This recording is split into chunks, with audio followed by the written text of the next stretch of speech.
નમસ્કાર. આજના વિડીયોમાં આપણે વાત કરીશું હો'ઓપોનોપોનો પ્રેયર વિશે. મેનિફેસ્ટેશનમાં એક વસ્તુ બહુ જરૂરી છે કે આપણે અંદરથી ક્લિન્ઝિંગ, અંદરથી જેટલા આપણે ક્લીન હઈશું એટલું જ આપણો બહારનો ઓરા સારો થશે.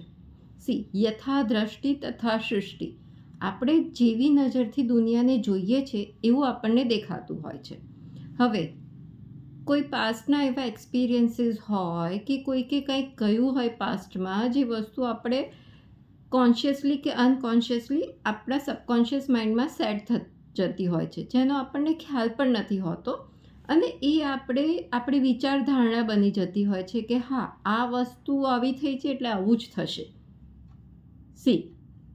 આનું રિઝલ્ટ એ હોય છે કે જ્યારે આપણે આપણી જોબમાં કે બિઝનેસમાં વી ફીલ કે મને મારા કામ પ્રમાણે વળતર નથી મળી રહ્યું કે એપ્રિસિએશન નથી મળી રહ્યું, ફેમિલીમાં માન સન્માન નથી મળી રહ્યું, કે કોઈ મને સાચું સમજી નથી રહ્યું, કે મારી કોઈને કદર નથી, આવી બધી ફિલિંગ્સ એક ક્યાં તો બીજા રીઝને ઘણા બધાને થતી જ હોય છે લાઈફમાં. આ અનુભવ થતો જ હોય છે. આ માત્ર અને માત્ર આપણા માઇન્ડનું કન્સર્ન છે. ધ મોમેન્ટ તમે તમારે અંદરથી ક્લીન કરશો તો તમને મેજિકલ રિઝલ્ટ બહાર જોવા મળશે. યુ વિલ રિયલાઇઝ કે સામેવાળું વ્યક્તિને તમને જોવાનો નજર બદલાઈ ગઈ છે. આના માટે તમારે અંદરથી ક્લિનિંગ જરૂરી છે. ઘણીવાર એવું થતું હોય છે કે આપણે મિરર સાફ કરીએ છીએ પણ ધૂળ આપણા ચહેરા પર હોય છે. તો જરૂરી છે અંદરથી ક્લિનિંગ, ખાલી ઉપર છેલ્લું બહારનું ક્લિનિંગ નહીં. તો ખાલી અફર્મેશન્સ કે ખાલી વિઝ્યુલાઇઝેશન નહીં, અંદરથી તમારે ક્લિનિંગ થવું બહુ જરૂરી છે. અને અંદરથી ક્લિનિંગ માટે હો'ઓપોનોપોનો પ્રેયર એકદમ કારગર છે.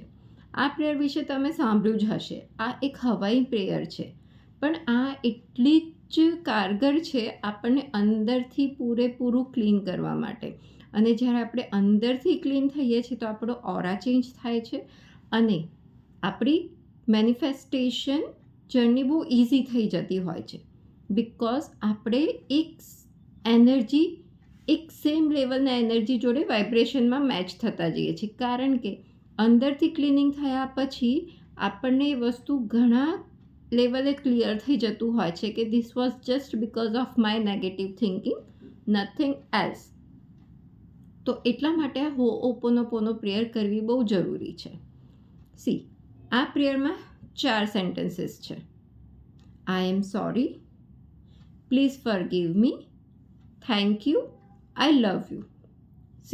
I am sorry it means કે અત્યારે જે પણ સિચ્યુએશન છે એની જવાબદારી હું લઉં છું અને હું મારી જાતને માફ કરું છું.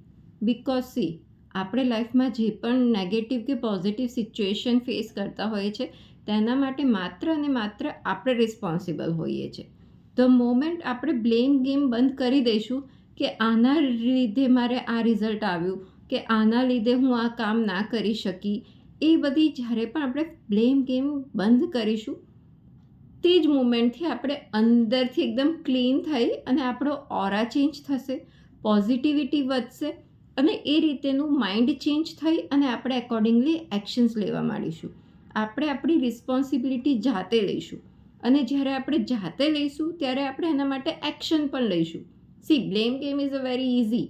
કોઈના પર દોષનો ટોપલો ઢોરી દીધો અને હાથ ઊભા કરી દીધા કે ભાઈ આના લીધે થયું છે એટલે હવે મારે આમાં કશું નથી કરવાનું. But no, take that responsibility અને દિલથી એને માફ કરો, પોતાને માફ કરો કે હા, અત્યાર સુધી જે કંઈ પણ મેં ખોટું વિચાર્યું છે એના બદલ I am sorry. Because negative thinking આપણને પોતાને જ ઇફેક્ટ કરે છે, મેન્ટલી એન્ડ ફિઝિકલી બોથ.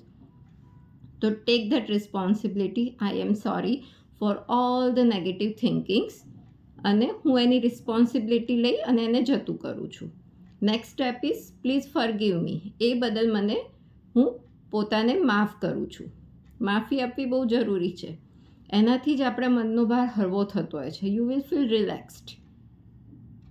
અગર આ વસ્તુ બીજા માટે બી ઇમ્પ્લાય થાય છે, ઇફ યુ ફીલ કે તમારા જોબમાં કે બિઝનેસમાં કે ફેમિલીમાં કોઈ વ્યક્તિની જોડે તમને નથી બની રહ્યું, તો એ વ્યક્તિને મનમાં રાખીને સે આઈ એમ સોરી, પ્લીઝ ફોરગીવ મી, મને માફ કરો. જ્યારે તમે એમને માફ કરી દેશો તો ઓટોમેટિક એ વાઇબ્રેશન, એ એનર્જી એમના સુધી પહોંચશે અને એ વર્તન તમારા તરફથી ને એમના તરફથી, બે તરફથી ચેન્જ થશે. અને જેટલું તમે આ વસ્તુ દિલથી કરશો એટલું જ જલ્દી અને સારું રિઝલ્ટ તમને સામે દેખાશે. એ આ પ્રેયરનો ચમત્કાર છે. સો નેક્સ્ટ ઇઝ, હું દિલથી માફી માંગુ છું. એ ચાહે તમે પોતાના માટે પણ માફી માંગી શકો છો અથવા તો બીજાના માટે પણ. બીજાના માટે માંગો ત્યારે તમારે એમને મોઢે જઈને કહેવાની કોઈ જરૂર નથી. You feel embarrass, I understand. તમારે ખાલી મનમાં એ વ્યક્તિને યાદ કરીને કહેવાનું છે, પ્લીઝ ફોરગીવ મી, મને માફ કરો. Thank you. થેન્ક યુ આપણે ભગવાનને કરવાનું છે, ગ્રેટિટ્યૂડ, કે મને આ સદબુદ્ધિ આપવા બદલ, કે અત્યાર સુધી જે પણ થયું છે એની જવાબદારી હું લઉં છું. હું કોઈ પણ કન્ડિશન વગર માફ કરું છું અને મને આ સદબુદ્ધિ આપવા બદલ, આ જન્મ આપવા બદલ, આ સુખી સંસાર આપવા બદલ આપનો ખૂબ ખૂબ આભાર. And I love you. હું પોતાને ખૂબ જ પ્રેમ કરું છું કે હું બધી જ રીતે કેપેબલ છું અને સારામાં સારી સિચ્યુએશન મારી પાસે આવી રહી છે. અગર તમે બીજા માટે કહી રહ્યા છો તો એ માફી ભાવના સાથે કે ભાઈ હું બધી જ નેગેટિવિટી, હેટ્રેડ જવા દઉં છું અને પ્રેમ ભાવ રાખું છું. તો આ રીતે તમારે આ 4 સેન્ટેન્સીસ બોલવાના છે આ ભાવ સાથે. આ તમે મની એનર્જી માટે પણ યુઝ કરી શકો છો, કે મની માટે પણ જે પણ તમારા નેગેટિવ ફિલિંગ્સ હોય કે પૈસા કમાવા બહુ અઘરા છે, મારી પાસે તો પૈસા ટકતા જ નથી, હું તો ગમે તેટલી મહેનત કરું તો પણ મને એ રીતે વળતર નથી મળતું. આ બધા જ ફિલિંગ્સ જે છે એને યાદ કરીને તમે સોરી કહી શકો છો મનીને. એન્ડ સેમ થિંગ, આ 4 sentences for money. Sorry, please forgive me, thank you and I love you money. તો આ રીતે તમે રિલેશનશિપ માટે, કેરિયર માટે, મની માટે, ફેમિલી માટે, પોતાના માટે આ 4 સેન્ટેન્સીસ મનમાં તમારે રિપીટ કરવાના છે. કેટલી વાર? 10 મિનિટ. અગર તમે 10 મિનિટ એવું ટાઈમ લઈને નથી બેસી શકી રહ્યા તો એક માળા લઈને બેસો અને 108 ટાઈમ્સ કરવાનું છે. અને એક માળા જપ. See, 108 times 4 sentences. મતલબ sorry, please forgive me, thank you, I love you 1 time. Second time sorry, please forgive me, thank you, I love you. આવી રીતે તમારે 108 ટાઈમ્સ આ 4 સેન્ટેન્સીસ રિપીટ કરવાના છે અને દિલથી રિપીટ કરવાના છે.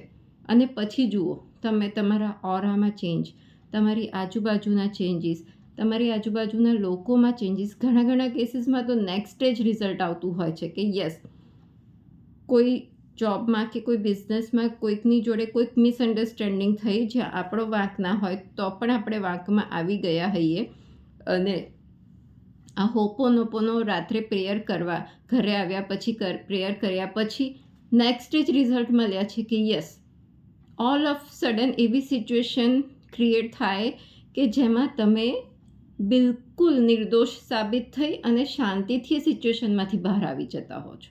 આ મારા પર્સનલ એક્સપિરિયન્સ છે કે જેને મેં આ પ્રેયર શેર કરી હતી, એમના એક્સપિરિયન્સીસ હું તમને જણાવી રહી છું કે મારા કહેવાથી જેમણે આ પ્રેયર કરી હતી ને એમને એનો અનુભવ થયેલો છે.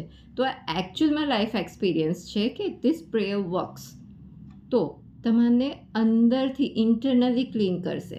અને સૌથી બેસ્ટ આની રીત છે, અંદર જતી શ્વાસ સાથે બોલો અને બહાર નીકળતી શ્વાસ સાથે બોલો. એક સેન્ટેન્સ અંદર જતા શ્વાસ અને સેકન્ડ સેન્ટેન્સ બહાર નીકળતી શ્વાસ. મતલબ સી, મનમાં બોલો અને કોન્સન્ટ્રેટ ઓન યોર બ્રીધિંગ પર ધ્યાન આપો. ધ મુમેન્ટ યુ ઇન્હેલ કરતાં બોલો, એક્સેલ કરતાં બોલો. આનો ભાવ એ છે કે તમે આ વસ્તુ કોન્શિયસલી કરશો. જ્યારે તમે અંદર જતી શ્વાસ અને બહાર જતી શ્વાસ પર ધ્યાન આપશો, ઇટ મીન્સ કે તમારું પૂરેપૂરું ધ્યાન કેન્દ્રિત તમારા શ્વાસ પર છે, તમારી અંતર આત્મા પર છે.